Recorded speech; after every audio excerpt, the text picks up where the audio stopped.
Okay, this video is going to be really uncomfortable and vulnerable to film, but I just feel like I need to get some feelings out. And yeah, so it's Wednesday, September 6th, and I'm just sitting in my car this morning. I'm just about to weed whack and mow my lawn, but I just feel like all this tightness in my chest and just wanted to express some thoughts and feelings. Also, I have a mustache right now. You can't really tell because the beard's growing in, but I rarely have a mustache, so I'll probably shave it off later today. It's getting a little bit itchy, but anyway, okay, so welcome to episode 5, I think, of John's Ramblings. I'm probably going to ramble a little bit during this video, so if you watch the whole thing, kudos to you. So as you could tell by the title of this video, I'm going to talk about some heartbreak that just really happened, and also about my first 1-star rating from an Uber ride that I did last night.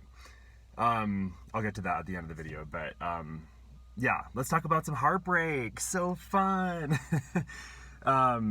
Okay, so this is going to be a little bit messy to talk about, and I also don't want to give away the identity of this person, this guy. But I just kind of want to tell a story of what happened and kind of how I'm feeling about it. It's definitely one of the deepest heartbreaks that I've ever experienced, and I'm feeling like crap right now. So, but luckily I have a therapist, and the breakup, or we didn't officially pair off, but I was feeling a lot of intense feelings, positive feelings toward this guy, and the friend zoning happened on Monday, so I got friend zoned on Monday night. And then I had therapy yesterday, which is Tuesday, and now it's Wednesday. So anyway, but yeah, okay, so to backtrack, the last time that I really felt this amount of like intense feelings for a guy was last summer. I dated a guy from like July into August 2022 for about 3 weeks, and he was incredible, and a lot of things locked in really, really well with our connection. But eventually I was the one that called it off, and it's complicated. I think I just felt like I was giving a lot more than I was getting back, especially in regards to like validation in many areas. So that was last summer. And then with this guy that I just fell for and got friend zoned by, I've actually known this guy for about 11 years.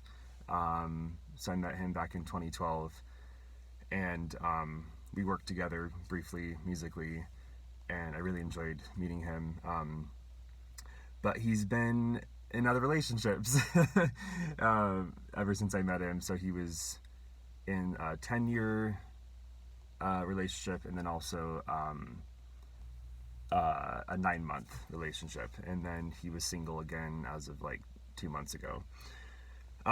So I've liked him for a long time, and I finally was able to go on 2 dates with him.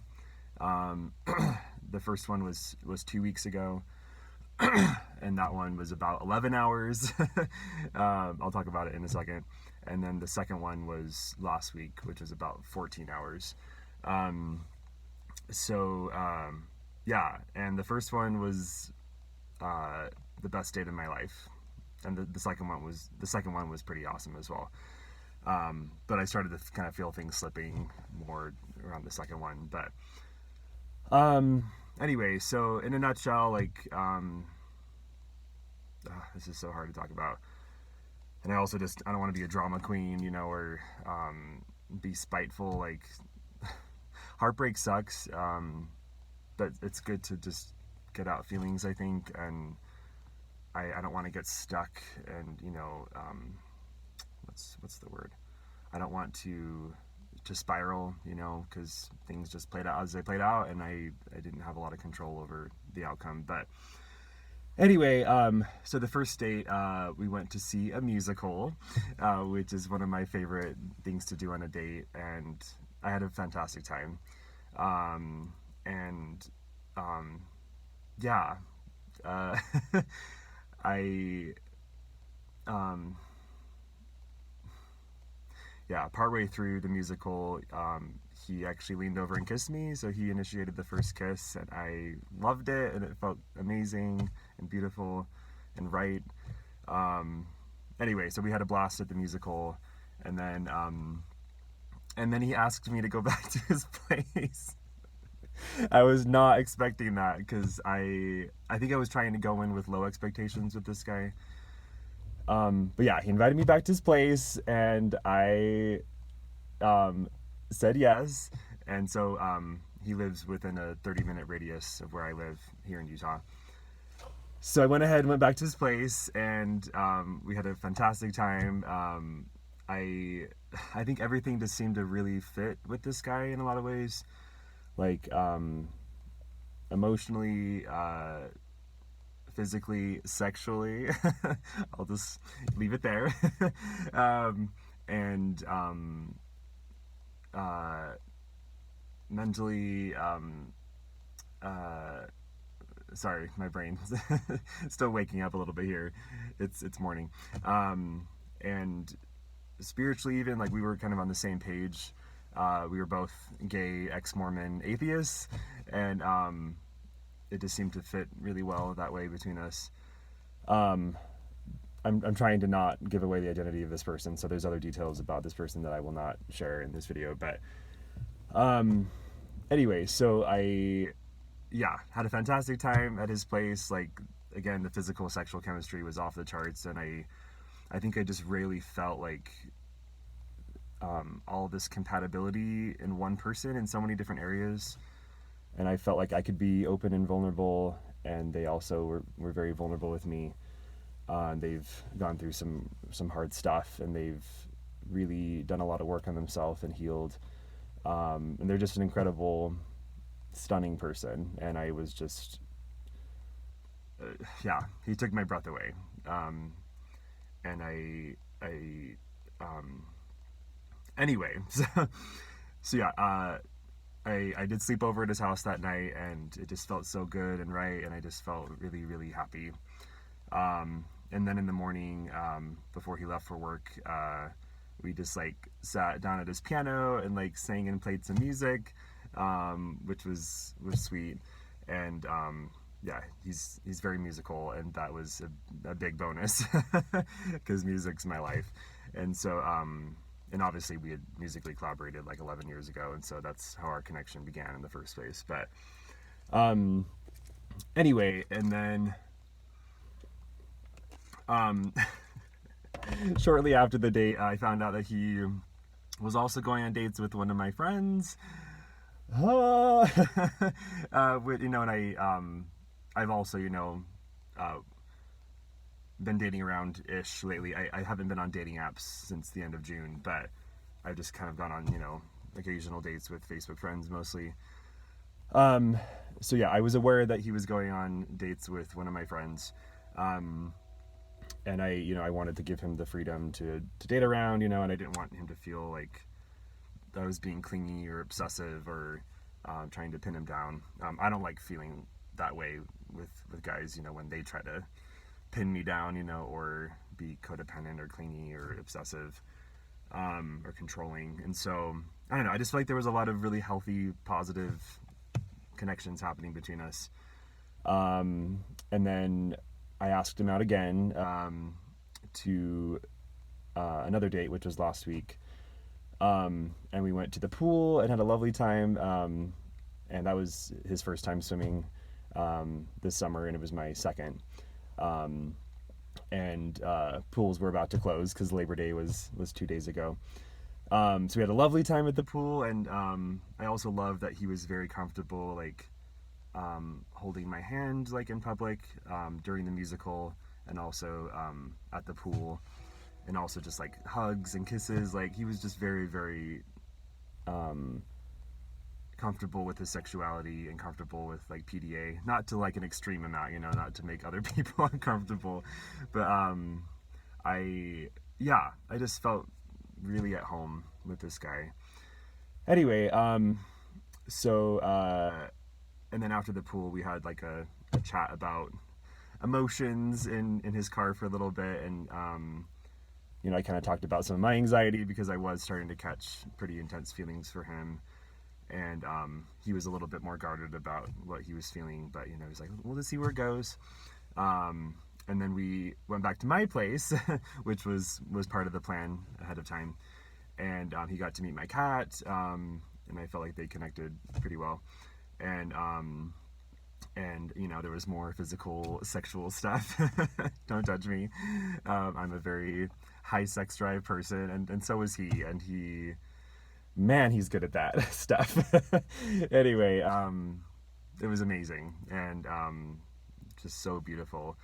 And we also sang and played some songs together at my piano for quite a while, and that was wonderful. And ate some pasta. We were going to watch a movie, but we didn't get around to that. And then he slept over and then left in the morning to go to work. And then this is around the point where I felt things started slipping. I don't know. In retrospect, you know, hindsight is always 20/20. I picked up on a lot of little clues that he wasn't feeling nearly as intensely as I was. Again, kind of like the guy last summer, I felt like I was giving, you know, a lot more than I was getting back in some ways, especially with like flirting or validation in various areas. So yeah, I started to freak out a little bit internally after the second date because when I texted him and thanked him for the experience, you know, I was very direct that I really enjoyed the second date, getting to know him better and feeling so connected to him. And he messaged me back and thanked me more for just the experience of the date, you know, like the pool and, you know, the music time, and not really about me. You know, he just appreciated the experiences, but not really me. And then the next day, which was last Thursday, I started to have a lot of like anticipatory heartbreak, because I was like, I think this is probably going to end. Something feels off here. And so I started to kind of brace myself. But another crazy thing, right after the date on Wednesday, he actually was wanting to hire me to do some music stuff professionally, kind of more long-term, mostly between like October and December. And I was really interested in that because we worked together really well musically, but I was a little bit worried, you know, because I didn't want to, you know, I wanted to kind of keep the personal and the professional stuff separate. So anyway, I was really flattered that he wanted to work with me again, musically and professionally, but I started to get a little bit nervous at this point. And anyway, so we finally planned to like have a phone call about possibly hiring me musically, and that was going to be on Monday. And we know where this is going. Anyway, so and just to backtrack it for a second, he also got sick very briefly in between the first and second date,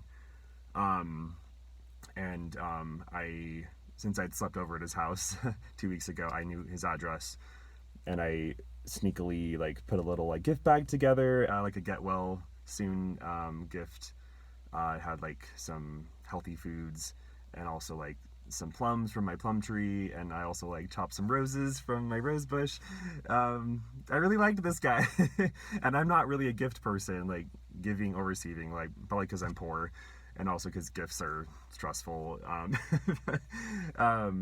Anyway, but he just brought out a lot of sides to me that anyway, so I doorbell ditched this little get well soon gift package and he was grateful for that. But I also have been feeling pretty broken as a musician for most of the summer and haven't really touched the piano much, but he was actually awakening a lot of like my love for music again, which meant a lot. And I was really excited to work with him musically again. Anyway, so yeah, we know where this is going. It's about to go off a cliff now. and we're 15 minutes into the video, so I'll try to cut this video off at 30 minutes. That seems to be about the length of these John's ramblings videos lately, but okay, so basically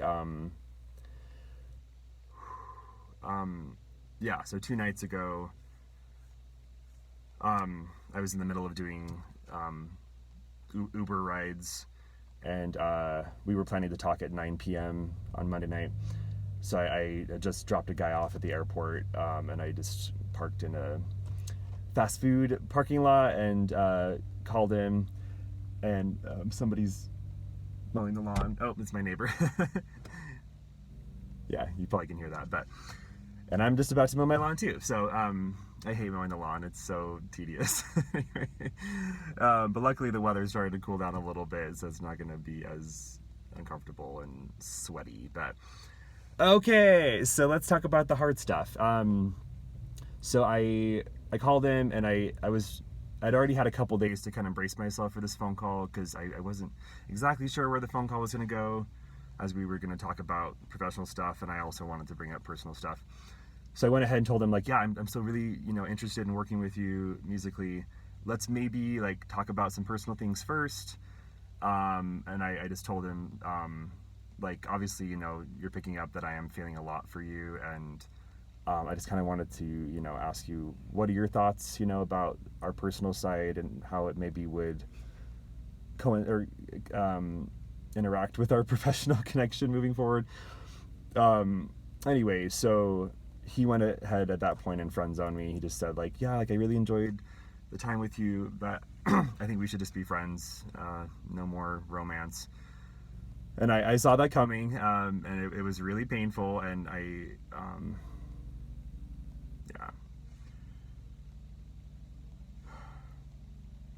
yeah, I think I just rarely ever met somebody like him, and it just seemed to fit.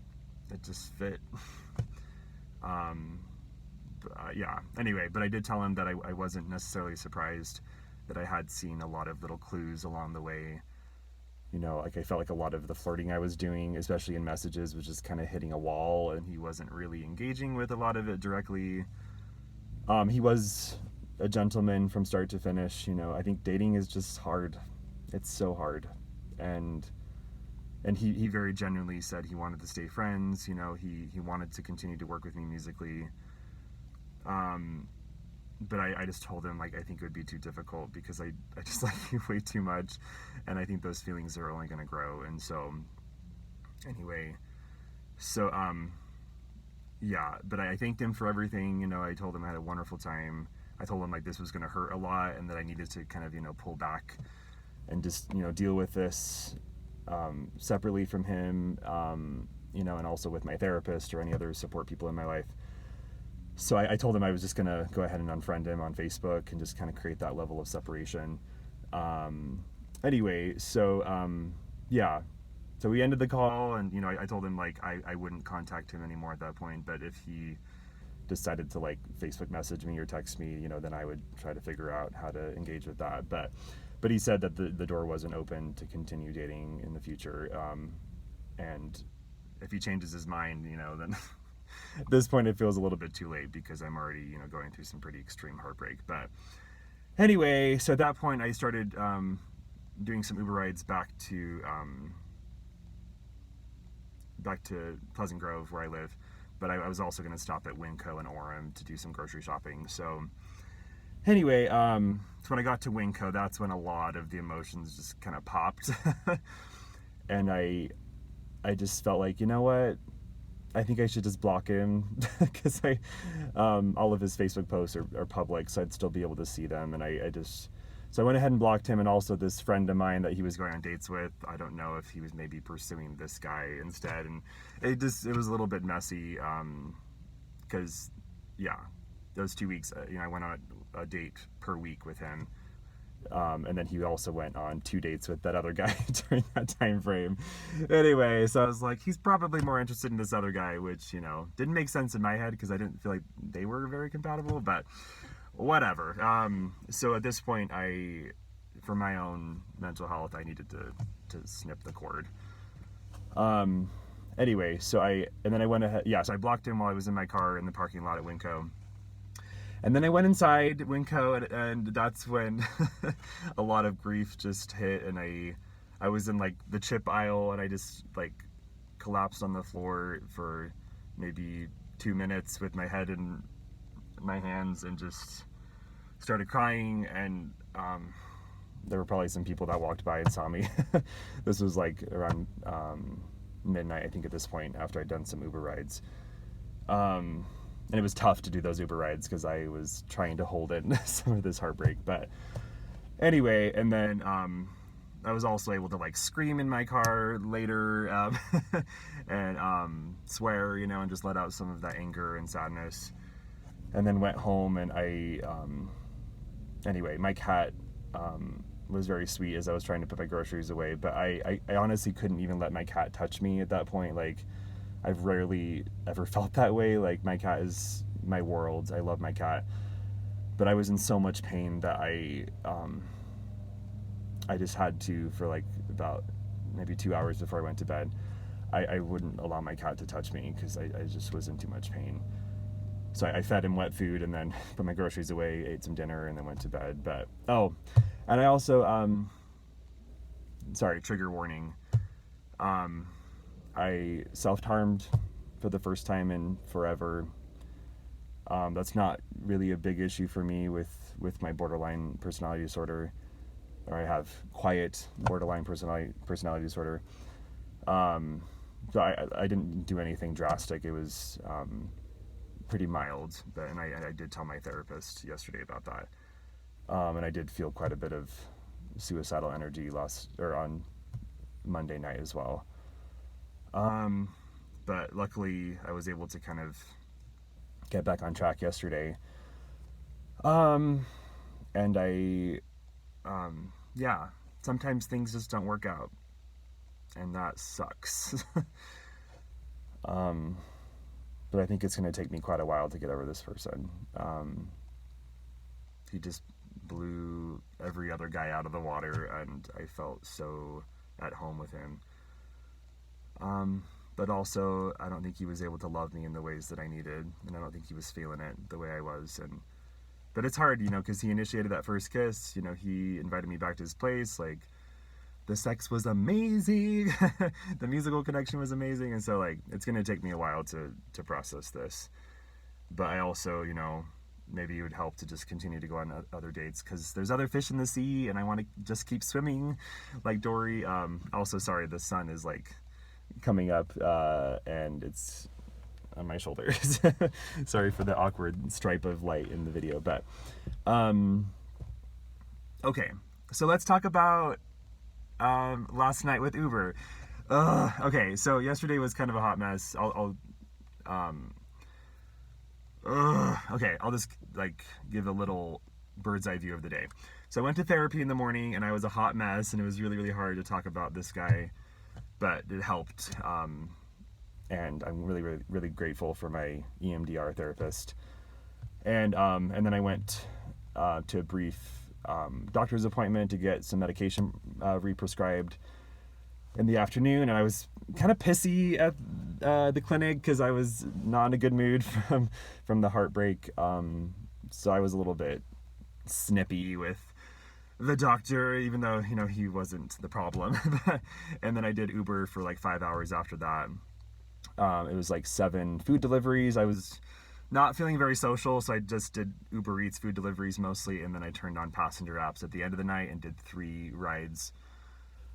Anyway, and then I also treated myself after that to some Panda Express down in Orem, and then I went to see the Barbie movie again for the second time by myself in Orem in the theater, and loved it and cried a bunch.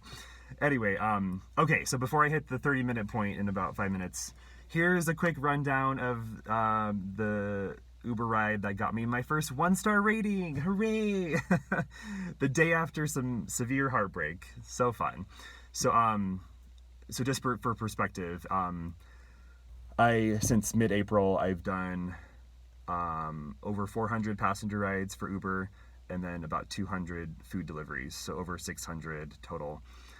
And I've only had 5-star ratings from people. I think over 200 people have left ratings, and they were all 5 stars. Except one person left a 4-star, one person left a 2-star. I don't know who those people were. I don't remember. But anyway, yeah, so my overall rating was 4.98. And anyway, but sometimes I'm a people pleaser, you know, and like, I knew at some point that I was going to get a 1-star rating. I'm like, it's just a matter of time before somebody hates my personality or just hates the ride. But I was just really surprised that it was this specific ride that I got the 1-star rating. Fuck. Anyway, okay, thanks for letting me F-bomb there. It feels really great to swear. There have been a lot of F-bombs in the last couple days, but anyway, yeah, I try to not care what people think, but I also I want people to, you know, enjoy my Uber services, you know, and I really try to do a good job, even if I don't enjoy some of the people that I, you know, interact with. But okay, so in a nutshell, I'm just gonna vomit this out really quick before the 30-minute mark. It was like a 10-15 minute ride, and it was for 2 guys that I picked up in Salt Lake, and I took them to like a fabric store, and let's see. Okay, so originally when I was about to pick up the person, I noticed that their name, it was a unique name, and I was like, oh my gosh, the worst roommate of my entire life had this name, and I don't know where they live now, but I'm like, what if I'm about to pick up this roommate, and I can't see the passenger's photo from my side of the app, and so, I was really nervous that I was going to be this person, and I'm like, if it is this person, I'm going to drive away if I see them. But it wasn't. When I picked them up, it took maybe like 2 or 3 minutes for them to find my car. It was a little bit tricky, but so it was 2 guys, and they actually had the same exact names as, so yeah, the worst roommate I mentioned, he was part of a gay couple that I lived with a couple years ago, and these 2 guys that were my passengers, they had the exact same names as this awful gay couple that I lived with a couple years ago. I lived with them for maybe 4 months, and it was a disaster. So I'm not going to talk about that right now, but basically, yeah, they got in my car, and I asked them, you know, how they were doing, and they also let me know that they were going to the fabric store to buy some stuff for like a drag costume. So I quickly figured out that they were like drag queens, and I have a lot of drag queen friends, and I got really excited talking to them, and I also acknowledged that, you know, I thought I was worried that they might be, you know, this former roommate, you know, the guy that had the name of the worst roommate. Anyway, I quickly just, you know, got sucked into this conversation with them about drag, you know, and how passionate I am about it, and how I have a lot of talented friends that do that. And we realized that we had a lot of mutual friends, anyway, so I just kind of talked about my experiences attending drag shows, and I've never done drag really myself, but maybe one day. Anyway, so I enjoyed the conversation, but I realized like one guy was talking a lot more than the other guy, and anyway, so it was all very quick, but I dropped them off, and the fabric store had actually closed already, and I felt bad for them, but and I asked them like if they needed any more help, but they went ahead and they were just gonna go get some food. But anyway, so yeah, let me try to remember if there was anything else that happened in the ride. I also offered them gum. I offer every customer gum, but yeah, I felt like a connection with them, and I also gave them a business card, you know, and just told them about my music career, and if they wanted, you know, to connect on YouTube or Facebook, then, you know, they had my information, but I didn't want to put any pressure on them. Anyway, so yeah, later after that ride, I just randomly went into my profile, and I saw that they'd given me a 1-star, and it shocked me, especially because I felt like they were part of my community, you know. I wasn't sure if they were LGBT or not. I'm guessing they might be gay, but anyway, if they happen to be watching this video, since, you know, I gave them my information, including my YouTube, then hello.